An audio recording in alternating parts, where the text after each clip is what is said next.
All right, guys, and welcome back. This is Unit 11, our final unit, Lesson 4, Part 2. We're talking about the presidency of William Jefferson Clinton and the years of my childhood, the 1990s. We made it to the grunge phase, Green Day.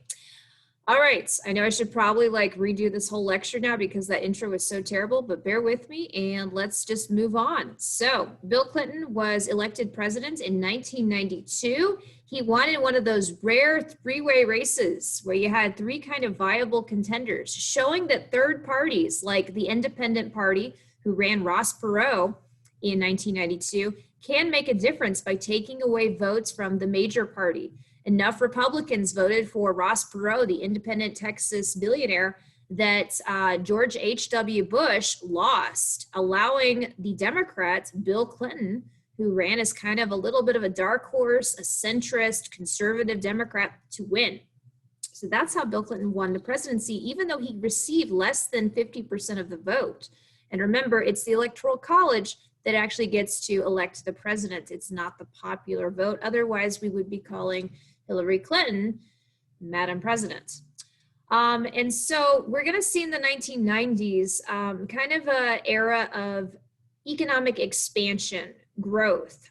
This is for a variety of factors to which you can't really blame or credit the government too much.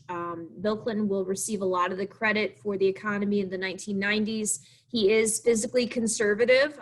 He's going to be trying to balance the budget, which he does succeed in. We had racked up a huge deficit and debt under President Reagan, thanks to remember his Star Wars program, the Strategic Defense Initiative, and all that costing us so much money in the 1980s. We were like $2 billion in debt. Oh no. Now today we're 20 trillion or more dollars down the hole. But Bill Clinton balances the budget. The economy's going to be doing really well. It's not really Clinton's fault, like I said, or crediting him. It's because of new technologies in the 1990s, thanks mainly to the advent of the computer age, the information age, and the beginning of the era when computers can begin to network or talk to one another. I am referring, of course, to the beginning of the internet. So that's all happening in the 1990s. And also, Bill Clinton will be the first president ever to be he's the second president ever to be impeached after President Andrew Johnson in the 1860s after the Civil War. And Bill Clinton, just like Andrew Johnson and just like the third president that was impeached, Donald Trump, none of them have ever been actually removed from office by the Senate. Remember that impeachment is where a president is basically told by Congress that they have done something terrible and illegal. And Congress says, bad, Mr. President. And that trial then moves over to the other part of Congress called the Senate, where the Senate has the power to actually remove the president from office if they vote to do so. And in all three cases of Andrew Johnson, Bill Clinton, and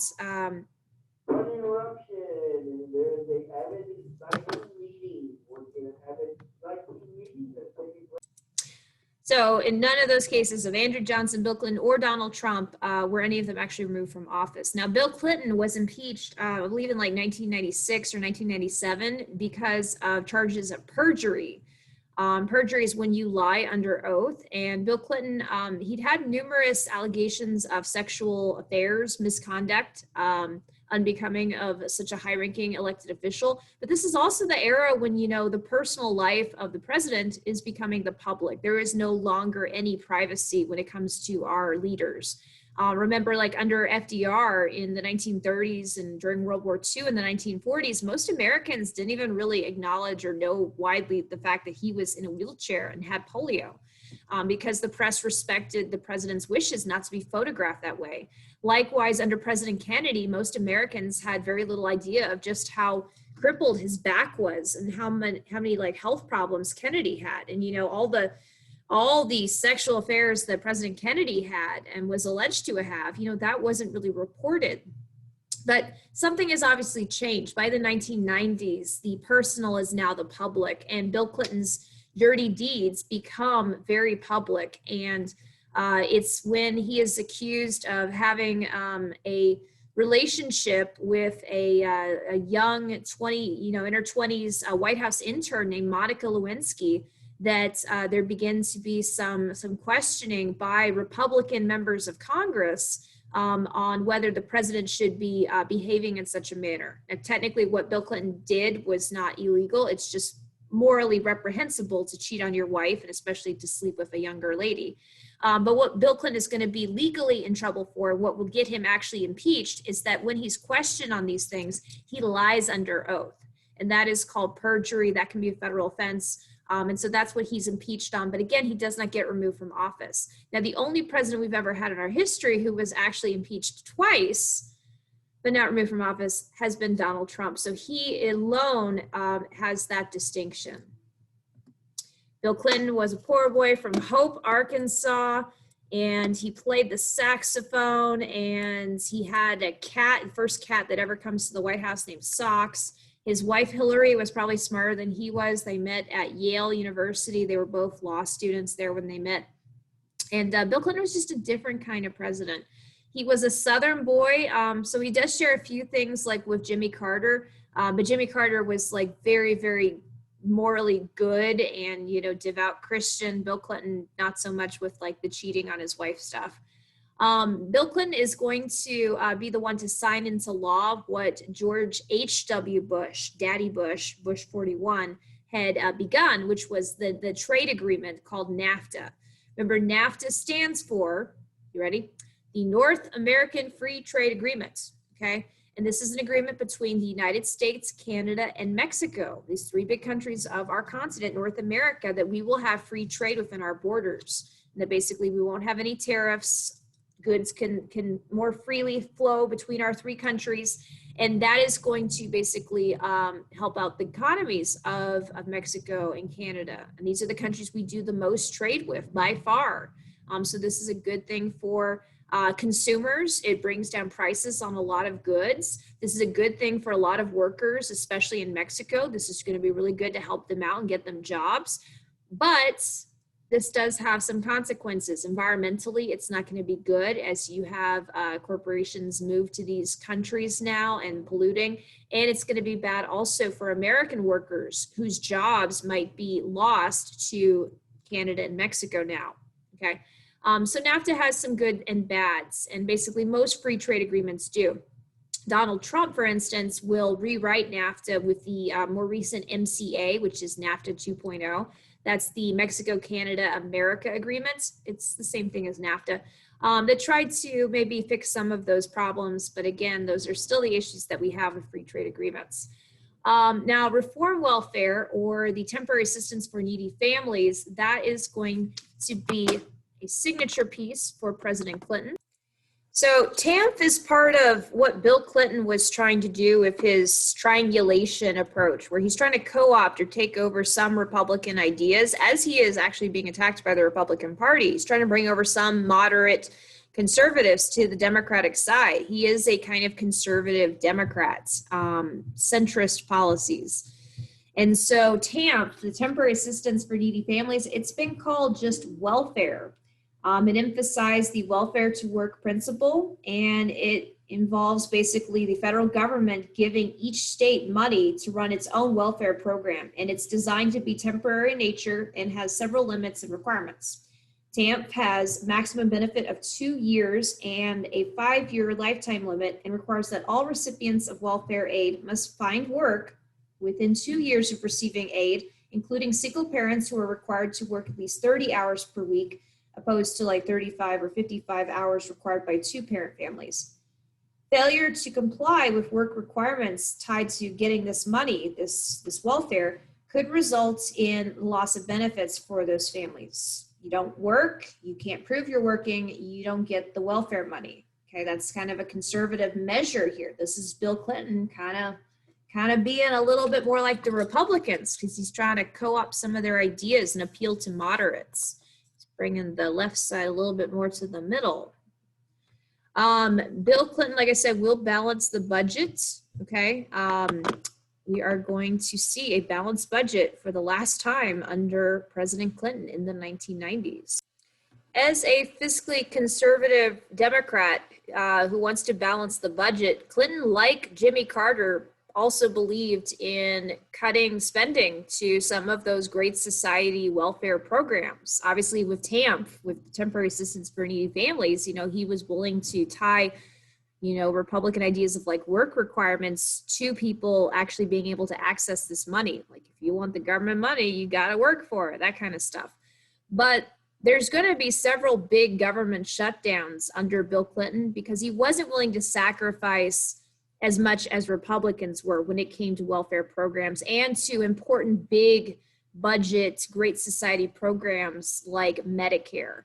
In 1995 and 1996, you're going to see a very famous standoff, I should say, between President Clinton and Congress. In 1994, in the midterm elections, Republicans won big, and Bill Clinton lost the Democratic-friendly Congress that he'd enjoyed. And so this new Republican Congress, led by the Speaker of the House, a man whose real name was actually Newt Gingrich, ran for president once. Newt Gingrich believes that this gave the Republicans a mandate to try to severely curb welfare and Great Society programs like Medicare. And so he tries to go after them. And Bill Clinton, in the budget the following year in 1995, isn't having it. And so the government faces this standoff where they can't agree on the budget. The president refuses to sign it into law. Congress refuses to agree with the president. And so the whole government gets shut down. And we've had several of those, under Obama and then more recently, right? So that's a government shutdown. Only necessary like public safety programs stay open during the government shutdown. All the parks and everything else, that all gets closed. So that was beginning under Clinton. We had a really big one in 1995, 1996. Bill Clinton also will try to do some initiatives to assist the LGBTQ and so on population. So he tried to allow gay men to serve openly in the military, but that did not succeed. So instead, he was able to get a compromise called Don't Ask, Don't Tell. So basically, you were allowed to be a gay man in the military, but you couldn't tell anybody and they were not allowed to ask you. Obama will change this, President Obama, to where gay men can openly serve in the military now today. Hillary Clinton, like I said, Bill's wife, she is very famous. Many people said that the Clintons kind of were co-presidents. She was very intelligent. Bill Clinton was a Rhodes Scholar. He was a very smart guy, but his wife was incredibly brilliant. They met at Yale Law School. And Hillary was, as First Lady, very active, taking kind of the Eleanor Roosevelt approach to being a First Lady, not wanting to sit on the sidelines. She wanted to get her hands dirty. She wanted to do things to try to use this position of power to effect change. And so she was put in charge of a task force on healthcare to try to come up with a form of universal healthcare for the United States. Because, we are kind of the last developed country in the world that does not have, government health services for all of its people. We have it for those age over 65 in the form of Medicare, and we have it for low-income families that qualify through Medicaid. But otherwise, most Americans have to get health insurance on their own through private insurance companies or through their employers. And so Hillary Clinton was trying to work on this, but because of the almost insurmountable odds faced by the insurance lobby, it fails. And it's basically failed to happen since. The closest we got will actually be with Obamacare, the Affordable Care Act in 2010, which we'll talk about in the next lecture. But that was not the same thing as universal health care.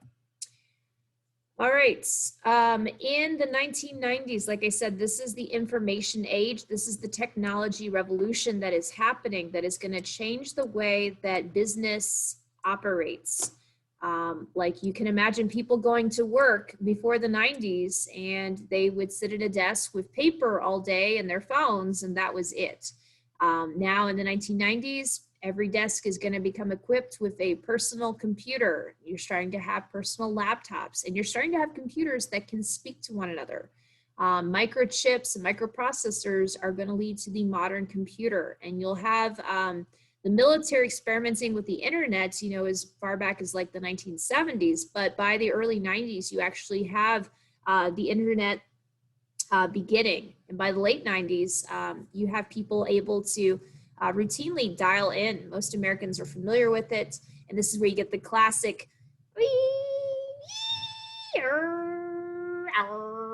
and that's what it sounded like when you would connect on the internet back in the day. And then once the screeching stopped, you would be connected. And, you know, you have the famous AOL email or you've got mail, and all of that stuff is beginning in the 1990s. It was an exciting new age. Possibilities were endless. And many .com businesses spring up overnight. These were online businesses that sold all kinds of things because people quickly realized the monetary advantage that the internet could have by being able to reach such a wide audience, so many people, and it's global. It's the World Wide Web put onto the internet. That's going to allow, you know, people to buy things anywhere. And so the beginning of eBay and Amazon, but also many lesser known websites as well that failed. And so many people were so excited about this. And so many people were doing really successful in the 90s, able to invest in like the NASDAQ stock exchange with a lot of these new .com businesses, that there's going to be a bit of a bubble in the economy that's going to burst at the end of the decade. And that's going to cause a little bit of economic trouble.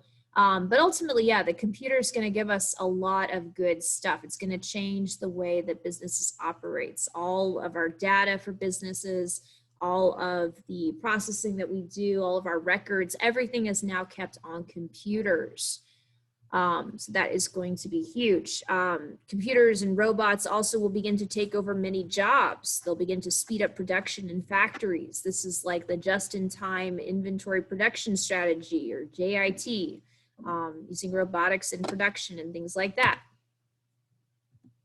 Okay, you can see the rise of computers follows the rise of the internet from 1997 to the year 2010. It's an upward trajectory. You can see this is the number of households. More and more people, more and more American houses are going to have computers and computers with internet as time goes on. I remember my family, we got our first computer in our living room with internet when I was about a sophomore in high school, I think. And so that was around 2003, I want to say, 2003, 2004. And I remember this was this Apple computer with a pretty colored bulb on the back of it. It was a giant computer thing. And we had that so that my brother and I could use in our living room, and it would dial in, you know, making the screeching sound. I won't do that again, I promise. But it was very exciting because the internet, you have literally all of human knowledge at your fingertips. This was before even Wikipedia existed and stuff, but it still was so exciting. It was all the possibilities. The internet was around even earlier. You also have other types of machines besides computers and laptops that are going to be really becoming a big deal in the 1990s. I'm of course talking about cell phones. So cell phones, people had them back in the 1980s, remember, but by the 90s, you know, cell phones are getting a lot more fancy. And by the 2000s, you start to get the beginning of smartphones where people actually have the internet in their cell phone. That was like around the mid 2000s. I know in 2007, by then the iPhone had become the hottest selling smartphone. And I think I got my first iPhone, my first phone with internet on it, I think by 2009. I think I'm a little bit behind on all the technology usually, but it gives you some idea there. Okay. There's what computers looked like in the late 80s, early 1990s. So we've come quite a way. Okay. Some of Clinton's domestic policies, you could see the Brady Bill's going to be with some gun control. The Defense of Marriage Act to define marriage as a legal union between a man and a woman with the word spouse referring to a person of the opposite sex. That will be ruled against in the DOMA Supreme Court ruling, I think in 2015, which is going to open the door for gay marriage in the United States.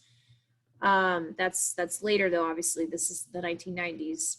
The Family Medical Leave Act gave employees up to 12 weeks of job-protected unpaid leave per year for family and medical reasons. America's kind of behind a lot of the other countries in the world when it comes to this sort of stuff. And I'm also talking about like maternity leave and paternity leave.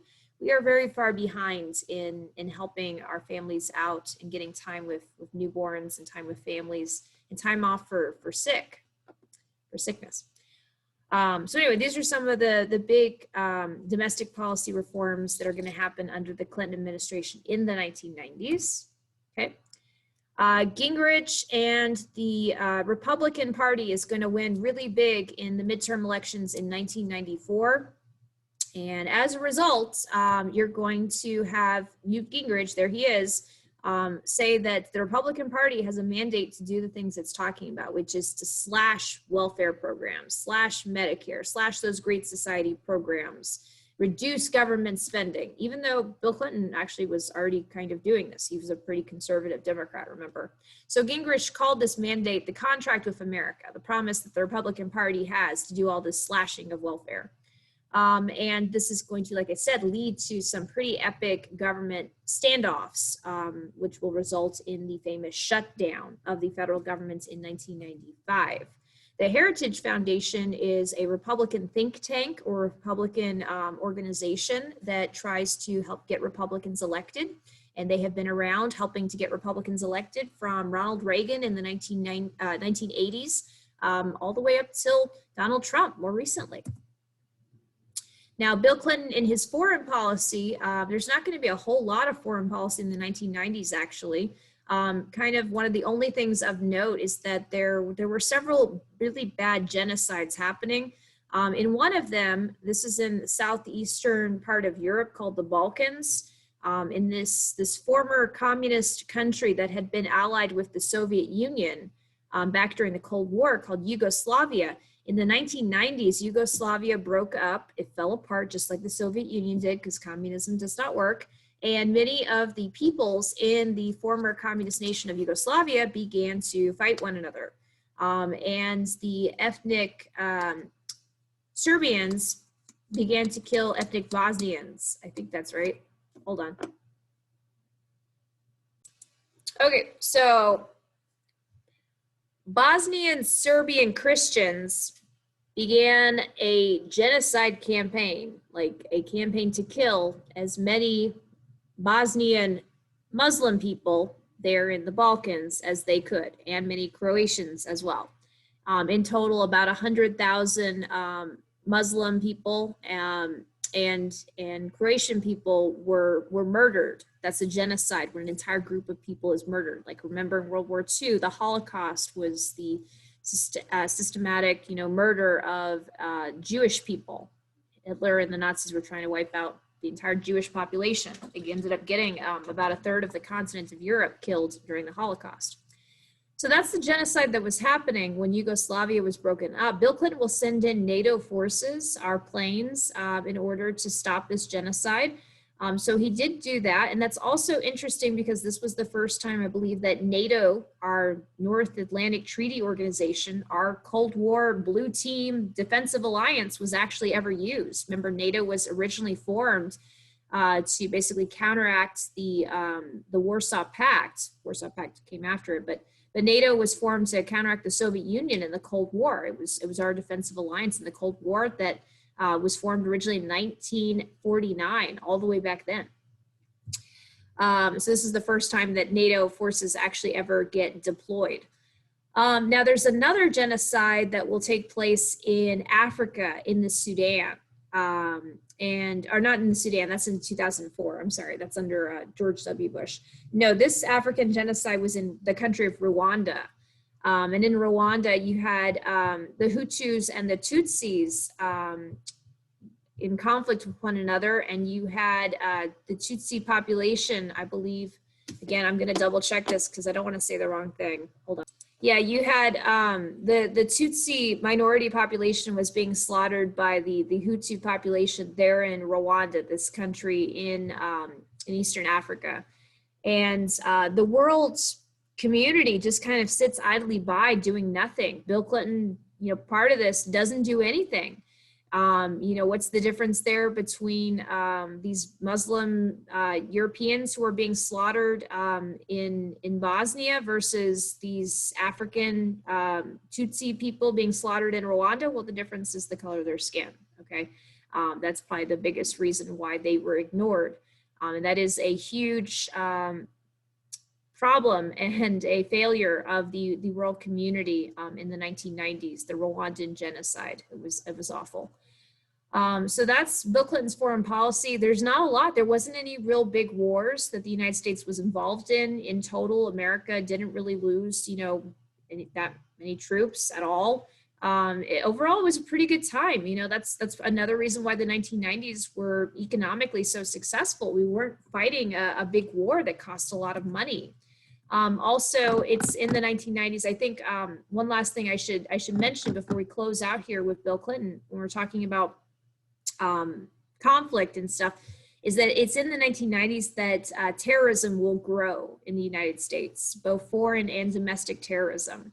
You're going to have the 1993 Oklahoma City bombing of a federal building by Timothy McVeigh and associates, and that was actually homegrown domestic terrorism. These two white American men that perpetrated that. That's domestic terrorism.